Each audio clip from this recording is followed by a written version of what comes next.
jungle.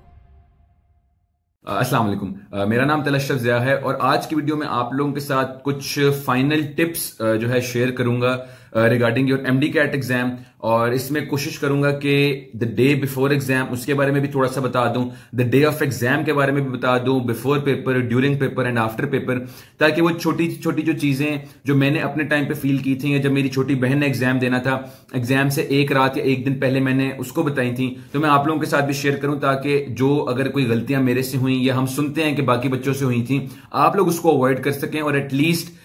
वो गलतियां avoid करके अच्छे अच्छे नंबर हासिल करें अपने एमडी कैट में और फिर एडमिशन सिक्योर कर सकें। सबसे पहले तो अगर मैं बता दूं कि जो आपका लास्ट डे होगा, वन डे बिफोर आपका जो एग्जाम है, मेरी ये सजेशन आप लोगों को होगी कि जो मेरी अप्रोच थी और जो मुझे हमजा भाई ने बताया था कि आखिरी दिन बैठ के पूरी पूरी बुक्स करने का फायदा नहीं होता, क्योंकि एक वो बहुत ज्यादा टाइम लेता है और दूसरा उसको करते करते आपकी मेंटल हेल्थ भी बड़ी खराब होती है। और एंड वाला दिन जो है ना, आपने अपने आप को फ्रेश रखना है, आपने खुद को रेडी करना है कि यार मैं अगले दिन देने जा रहा हूं, आज मैं खुद पे इतना बर्डन ना डालूं कि मेरा अगला दिन जो है वो थका थका गुजरे और मैं खाम खाम में थकावट के अंदर जाके एग्जाम दे दूं। तो लास्ट डे पे मेरी ये अप्रोच थी कि मेरी आज से पहले जितने भी मैंने टेस्ट किए थे, जितने पास पेपर्स किए थे, जितनी प्रैक्टिस बुक्स की थी, उनके अंदर जो जो गलतियां थी, जो गलतियां, जितने भी टेस्ट किए थे, जो गलतियां थी, मैंने सिर्फ वो गलतियां देखी थी कि मैंने क्या गलतियां की थी, क्यों की थी, किस बेसिस पे की थी, क्या कॉन्सेप्ट मेरा वीक था, और उस कॉन्सेप्ट को मैंने जो है देखा था और ये बस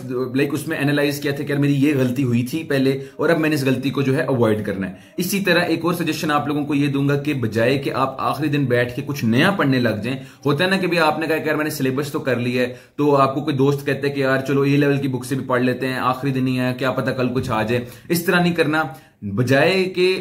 instead of doing any new stuff on the final day, आप लोगों ने कोशिश करनी है कि आप लोगों ने जो पहले ही किया हुआ है, अगर आपने करना ही है तो आप उसको रिवाइज करें। अब उसमें दो तीन अप्रोचेज होती हैं, अगर तो देखिए मैं आप लोगों को सजेशन दे रहा हूं, एंड पे आप लोग कीजिएगा वही जो आप लोगों को बेहतर लगता है। मैं वो बता रहा हूं जो मेरा एक्सपीरियंस था और जो मैं चीज फील करता हूं। एक तो मैंने बताया कि आप लोग अपनी गलतियों को देख सकते हैं, वो उस चीज का बड़ा फायदा होता है। अगर आपने कोई शॉर्ट लिस्टिंग की हुई है, शॉर्ट लिस्टिंग जल्दी हो जाती है, आप उसको फॉलो कर सकते हैं। इसी तरह जो है आप लोग सिलेबस को सामने रख सकते हैं और सिलेबस को एज अ चेकलिस्ट आप जो है ट्रीट कर सकते हैं। फॉर इंस्टेंस सिलेबस के अंदर मेंशन हुआ है कि आपने कौन कौन से टॉपिक्स करने हैं, आप वो टॉपिक का नाम पढ़े और आप देखिए कि अच्छा ये टॉपिक मुझे आता है या नहीं आता। अगर अच्छा आता है टिक कर दिया, अगर डाउट है कि यार मेरा ये टॉपिक वीक था, उसको आपने स्टार कर दिया और उसके एंड पे जो है फिर आपने वो चैप्टर को एक दफा दोबारा पढ़ लेना, ताकि आपको एग्जाम से एक दिन पहले एटलीस्ट ये डाउट ना हो कि यार मेरी तैयारी डेफिशिएंट है। एग्जाम से एक दिन पहले before going to sleep you should be confident enough, not over confident, confident enough कि हाँ यार मेरी तैयारी ठीक है, मैंने प्रैक्टिस की, मैंने टेस्ट किए, मैंने प्रैक्टिस बुक्स की, मैंने पास पेपर्स किए, मैंने बुक को अच्छे से पढ़ा और मेरा नहीं ख्याल कि अब कोई चीज जो है वो डेफिशिएंट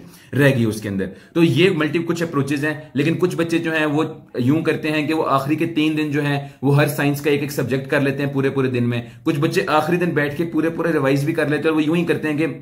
बुक को सामने रखते हैं और बस उसके पेजेस फ्लिप करते रहते हैं और देखते रहते हैं कि अच्छा यार, अच्छा मुझे ये आता है, ये आता है, ये आता है, अच्छा ये नहीं आता, इसको मैंने पढ़ लिया। तो वो यूं करके होता है। पूरी पूरी बुक अगर आप आखिरी दिन पढ़ने बैठ जाएंगे तो अगेन आप अपनी नींद पे भी कॉम्प्रोमाइज करेंगे, आप अपनी मेंटल हेल्थ पे भी करेंगे और आपके जो खाम खा का एक स्ट्रेस और एंजाइटी आपको होने लग जाएगी। इसके अलावा जो है one day before your exam मेरी ये सजेशन होगी कि प्लीज प्लीज प्लीज अपनी नींद को आप लोगों ने पूरा करना है। एटलीस्ट 7-8 आवर्स आपने सोना है। बहुत देर रात तक आप लोगों ने जो है नहीं जागते रहना। Sleep is very important before giving your exam. और अगर आप एक फ्रेश माइंड के साथ जाएंगे, फ्रेश माइंडसेट के साथ फ्रेश होकर जाएंगे, तो आप लोगों का जो वो चीज है वो आपके एग्जाम में रिफ्लेक्ट होगी। इसी तरह मेरी ये सजेशन होती है बच्चों को कि आप लोगों ने नाश्ता जो है वो ज्यादा हैवी नहीं करना सुबह के वक्त। एक तो वैसे ही आपको टेंशन की वजह से कुछ खाया नहीं जा रहा होगा। मुझे याद है कि मुझे उस वक्त इतनी टेंशन थी कि मेरे से कुछ खाया नहीं जा रहा, तो मैं सिर्फ पानी पी के चला गया था। तो नाश्ता आप लोगों ने कोशिश करना है कि हल्का करें, कोई बहुत हैवी नाश्ता ना करें, क्योंकि ये भी होता है कि बच्चे कुछ एंजाइटी और इस सारी चीज में आके ना फिर एंड पे आके उल्टियां शुल्टियां भी करने लग जाते हैं और मसला हो जाता है। इसी तरह आपने कोशिश करनी है कि जब आपने अपना एग्जाम देने जाना है, जिस दिन आपका एग्जाम है, या तो उससे एक दिन पहले या कुछ दिन पहले खुद या किसी घर वाले को आपने कहना है कि काइंडली एक दफा ये देखें कि मेरा एग्जाम सेंटर कहां बना है। फॉर इंस्टेंस अगर मैं लाहौर में रहता हूं और यूएचएस कहता है कि यार लाहौर वालों का जो सेंटर है वो यूएचएस का दफ्तर बन गया, अब मुझे नहीं पता कि यूएचएस का दफ्तर कहां पे है। मैं गूगल मैप्स पे देख लूंगा, मैं इधर उधर देख लूंगा, लेकिन बेहतर ये होता है कि आपने जिस बंदे के साथ एग्जाम वाले दिन अपने सेंटर जाना है, उस बंदे को रास्ता पता हो, उसको कोई शॉर्टकट पता हो, उसको मल्टीपल रास्ते आते हो, ताकि अल्लाह ना करे उस दिन अगर कोई मिसहैप हो जाए तो कोई ऑल्टरनेट रूट आपके पास होना चाहिए, कोई शॉर्टकट होना चाहिए, ताकि आपके टाइम के जो वो पाबंदी आप लोग कर सके और लेट ना हो जाए। तो कोशिश कीजिएगा कि खुद या किसी को आप लोग भेज दें पहले कि वो एक दफा सेंटर देखें कहां पे है, कितना टाइम लगता है, कौन कौन से रास्ते जा रहे हैं और क्या हिसाब किताब है, तो उस चीज का काफी फायदा होता है। इसी तरह एग्जाम वाले दिन भी आप लोगों ने कोशिश करनी है कि जो गिवन टाइम है उससे आधा घंटा या घंटा पहले आप लोग पहुंच जाए सेंटर। बेशक आप लोग बाइक पे बैठे रहें, गाड़ी में बैठे रहें, जो भी है, या बेशक सेंटर के अंदर भी चले जाएं, लेकिन पहले पहुंच जाएं, क्योंकि अगर आप पहले पहुंच जाएंगे तो शायद उसका कोई इतना हर्ज नहीं होगा, लेकिन अगर आप लेट हो जाएंगे तो वो आप लोगों को जो चीज है वो सारी जिंदगी आप लोगों को उस चीज का रिग्रेट रहेगा। इसी तरह एक एडवाइस ये भी है कि अपने एग्जाम स्टार्ट होने से पहले आप लोगों ने वॉशरूम जरूर चले जाना है एक दफा, चाहे जो भी हो, क्योंकि अक्सर होता है कि एग्जाम के दौरान बच्चे जो है उठ के जा रहे होते हैं वॉशरूम और वो 5, 6, 10 मिनट आप लोगों को लग जाते हैं। लाइक अगर आप लोग जाते हैं उठ के, टाइम बड़ा कीमती होता है एग्जाम का, एक एग्जाम ही है तकरीबन 2.5 घंटे का या 3 घंटे का बल्कि। तो आप लोगों ने कोशिश करनी है कि आप लोग कोई रिस्क ना लें, पहले ही सारा कुछ कर लें, ताकि बाद में जो है आप लोग आराम से अपना टेस्ट दे सके और उसमें आपको किसी किस्म का किसी किस्म की कोई मुश्किल ना हो आपको। तो आप लोगों ने इस चीज का भी ख्याल करना है। इसी तरह एक और एडवाइस आप लोगों को ये दूंगा कि अक्सर बच्चों के साथ जो है उनकी पूरी फैमिली जो है वो सेंटर चली जाती है। हमारी एडवाइस यही उनको होती है कि लाइक आप अपनी, अगर कोई फैमिली वाला सुन रहा है तो उनको भी, और अगर कोई बच्चा सुन रहा है तो वो भी अपनी फैमिली वालों को कह दें कि instead of accompanying you to the centre और वहां बैठ के उनका वेट करना, उससे बेहतर यह है कि आपके फैमिली वाले जो है वो घर रुक जाएं और घर बैठकर वो अगर कोई तिलावत करना चाहते हैं या कुछ पढ़ना चाहते हैं आपके लिए तो वो घर बैठ के करें। क्योंकि होता ही है कि जब आप एग्जाम देख के आते हैं तो आपका एग्जाम जितना अच्छा भी हुआ, जब तक आपका रिजल्ट नहीं आता आपको एंजाइटी और स्ट्रेस होगी। और अगर आपके फैमिली वाले पूछते हैं कि यार कैसा हुआ, अच्छा ये हो गया, वो हो गया, सारा कुछ, तो आप लोग ना जरा एक बच्चे के लिए ना एक वो प्रेशर सा फील होने लग जाता है। तो उसको अवॉइड करने के लिए आप लोग अपनी फैमिलीज को रिक्वेस्ट कर सकते हैं कि काइंडली वो घर वेट करें, एक बंदा जिसके साथ आपने आना जाना है वो सिर्फ चले जाएं और बाकी जो है वो घर बैठ के दुआ वगैरह करें कि भाई अच्छा हो जाए, जो कुछ भी उन्होंने आपके लिए पढ़ना वगैरह। इसी तरह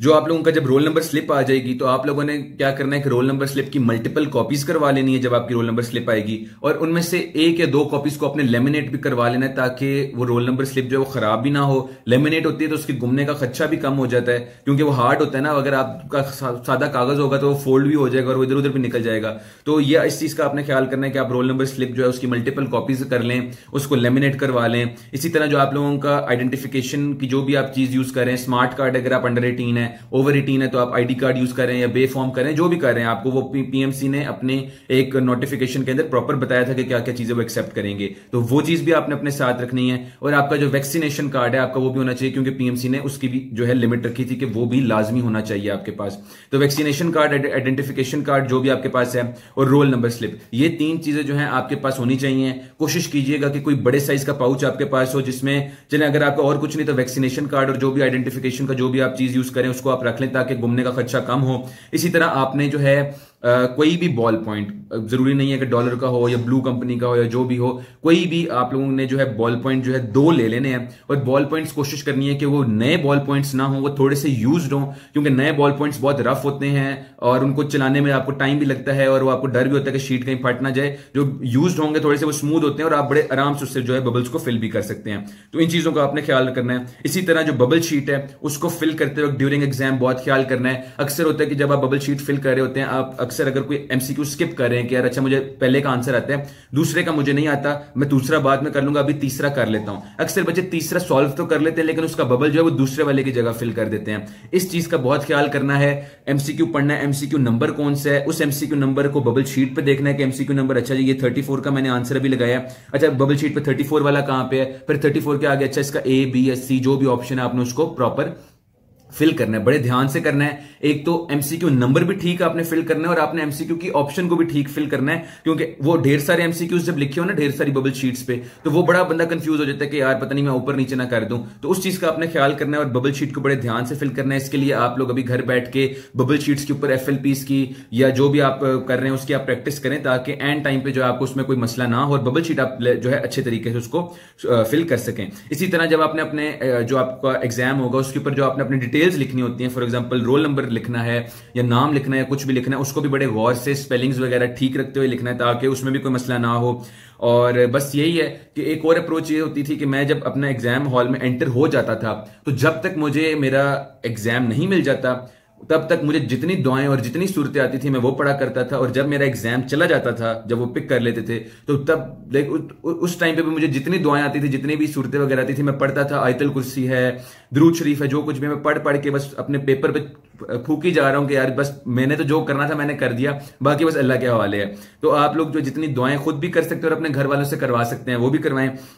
इसी तरह ये है कि आप लोगों ने जब एक दफा आपने अपना एग्जाम दे दिया, आप लोग फ्री हो गए, वहां से वापस घर आए, थोड़ा सा रेस्ट करें और नमाज वगैरह पढ़ें और दुआ करें। अब घर वालों को कहें कि दुआ करें, और रात को फिर जब भी आपकी रिजल्ट आप लोगों का अपलोड हो जाएगा तो उसको आपने कार्बन कॉपी से जो है टैली कर लेना। अच्छा, कार्बन कॉपी का हिसाब किताब ये होता है कि कार्बन आपको जो जब आपको